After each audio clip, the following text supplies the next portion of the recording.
Yeah, it possibly can do, and you know we got a convincing win at Stamford Bridge this season. But I think we'll be facing a different outfit. You know, they're playing really well at the minute, and they're looking definitely a threat in attack, creating a lot of chances.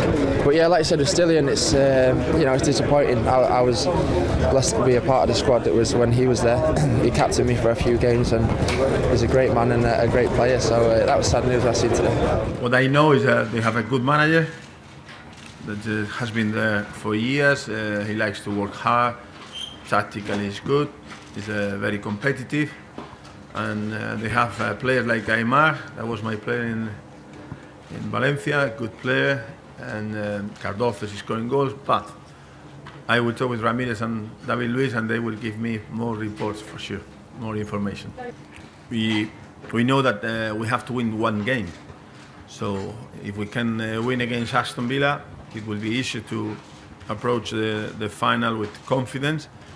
If we cannot, still we have another chance, and even with a draw and winning with the goal difference, we can finish the third. So I think we are in a very good position.